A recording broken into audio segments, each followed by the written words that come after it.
First thing we're going to do to get started is make a mojo injection. I'm starting with 3 bulbs of garlic. Here's the 4th one. We're simply just going to take this garlic and smash it.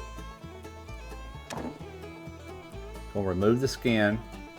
We're going to strain this out later, so don't worry about the big chunks. By the way, you can go over to the Caja China website and also get this recipe in written form. I'm going to show you here as well. And right now I'm going to go ahead and finish smashing all this garlic up, and we will put the other ingredients in momentarily. The sole purpose for smashing this garlic is let the oils out to where you really get all that garlic flavor. All the ingredients are going to just be sitting here for about an hour cold and getting married up and coming together in flavor. Alright, now the other ingredient we're putting in next is this sour orange juice. We're going to have a total of 4 cups going in. There's 2 cups. There's another 2 cups for a total of 4 cups. Now I got 2 full cups of pineapple. This is pineapple juice, 100%. Going to be putting in 4 tablespoons of oregano. And this makes 4. Going to be putting in 4 tablespoons of bay leaf, powdered bay leaf, and this makes 4. Now we're putting in 4 teaspoons of cumin, and that makes 4. Now 4 teaspoons of salt, and this makes 4. Now you want to add in 2 cups of water. Going to give all this a really good stir. We're going to make these dry ingredients wet. We're going to set this off to the side for about an hour. Just let everything come together, and at that point I'm going to be straining it out. And here's a star to show 67 pounds of pig. This is going to be some kind of fine, y'all. Alright, now the first thing you got to do is you got to split him down the backbone to butterfly him to where he'll lay real flat. We're going to start right here at the top end. Just taking a meat cleaver and a hammer. Just going to drive it in, and we're going to work it all the way down to the other end. Alright, so like I said, the object is to go down the center of the backbone. Here are your rib bones. Do not go all the way through the hog. Alright, so the way I'm going to inject these hams is I've located the main arteries. I'm going to be injecting straight into the arteries, which is going to be taking this injection all through the ham using the capillary system. Alright, now the first thing I do is and I've got to cut around the hoof area, around the foot, to give this injection a way to get out. Now, whoever processed this had already cut a slit, but we're going to go ahead and make an incision right there. And like I said, this is going to make that, or allow that injection to bleed out really well. And also by cutting this tendon, it will prevent this foot from drawing up while it's being cooked. Okay, so normally you would inject above this fork right here, but as you can see, it's been damaged. Whoever processed this hog damaged this artery, so I'm going to have to inject right into the artery itself on both sides. So let's go ahead and insert this very carefully, and here we go.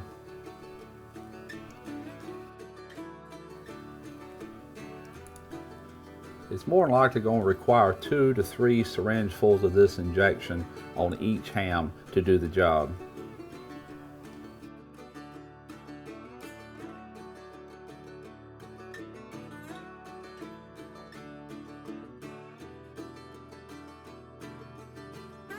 Alright, so I'm just going to go down through here injecting. Inject anywhere and everywhere. Just be careful, do not pierce the skin, because this will be cooking on the skin downside for most of the cook, and you don't want to penetrate to let all the juices out.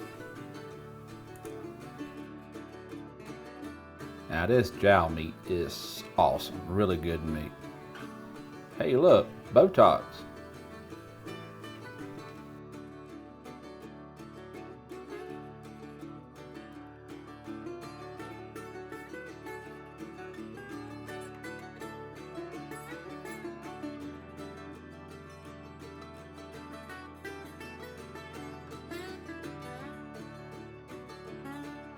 Alright, I would say we're fully injected, and I hope you appreciate the little tip I gave you on finding this main artery right here, because it does carry the marinade all through the ham, through the capillary system, all the way down to the hock. You really can't beat this process. Now this is what we strained out of the injection. We're just simply going to dump this into the cavity. Just going to spread it about. A lot of really good flavors in there. You got a lot of garlic, all the flavors you see me add to the marinade. Now this is a dry rub. You can also go to their website and get this in written form as well. And it's basically a lot of the same seasonings that we used in the injection. Really good. I used to raise hogs with a buddy of mine back in the mid-90s, and we would raise them for slaughter to have pork in our freezers, but from time to time we'd raise them up to about 80 pounds each just to do these hog roasts with. This one particular event, we had two 80-pound hogs side by side, and we did them Georgia style on an open pit 3 foot off the ground. We would take and we would remove the head. Old man wanted the head for hog cheese. And then we would take and remove the hoof. We would cut it off with a meat saw.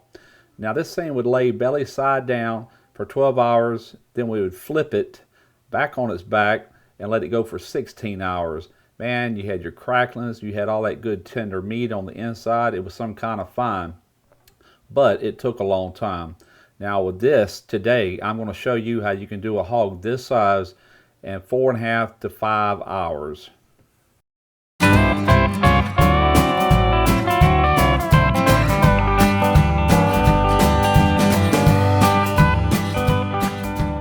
Alright, this is the upper part of the rack system. The bottom looks identical.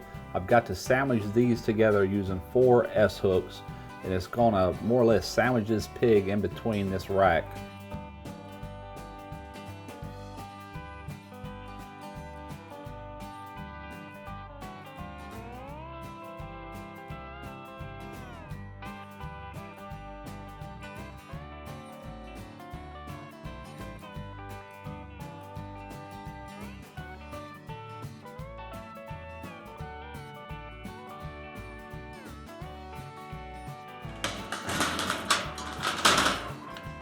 Alright, this cook for this size hog is going to require, to start with, 16 pounds of charcoal. Going to mound this up. We're going to get her lit. Now the easiest way to light this is with lighter fluid. The hog is underneath the fire, vapors are going up. There's no way that flavor is getting into this pork. So this is probably the one and only time you're ever going to see me use lighter fluid on this channel.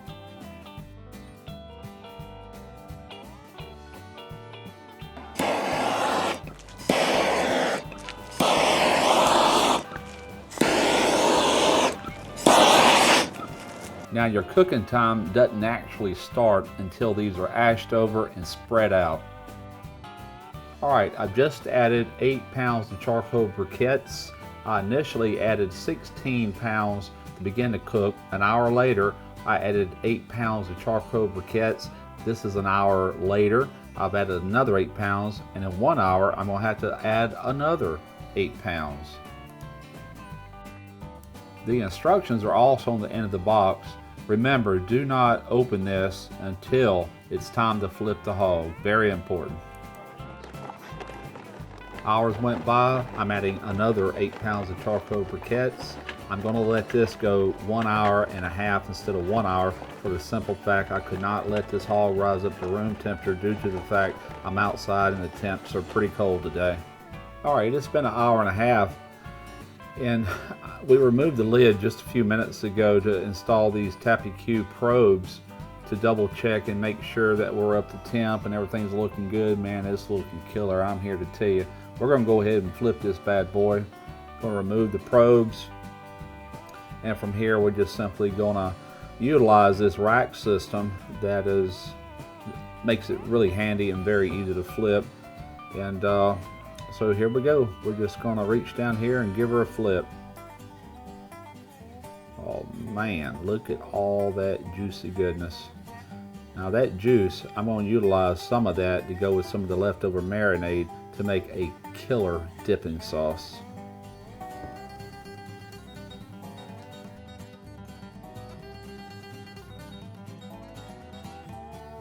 Alright, so what I've done here is I've taken a sharp knife and I've cut some hash marks, some X's in his back. That is to allow the fat and the juices to pour out to where the pork rind will ensure to be nice and crispy. At this point, I'm just adding salt. That's also going to help absorb the moisture out. And this skin is going to get nice, crisp, bubbly, and airy, and it's going to make some fine cracklings. Now at this point, you want to remove all the ashes from your pan so it won't create an insulation. Now you want to add your charcoal pan back on. We're going to spread these around a little bit and get them all nice and even again.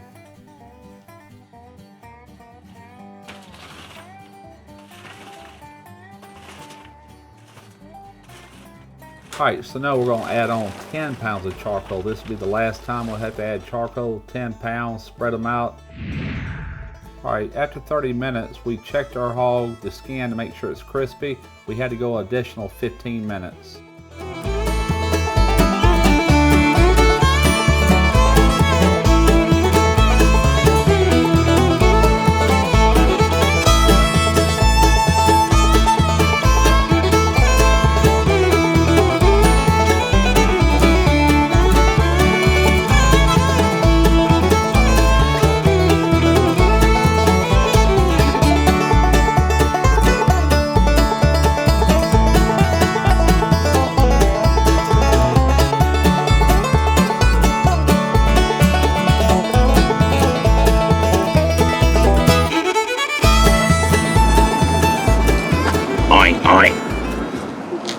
Alright, man, this thing is smelling some kind of fine.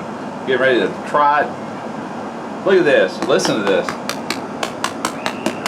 That is cracklings, baby. Chicharrones, here we go. Oh man. You try one of these, Derek? That tastes just like pork rinds out of a bag, but they're like 100 times better. Oh my god. Here's another one.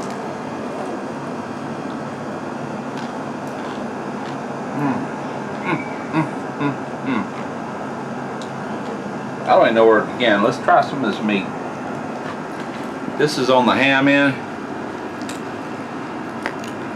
That's one heck of a carving knife, isn't it? This is my fillet knife, in case I ever catch a whale. Alright, here we go. Oh my goodness, look at that.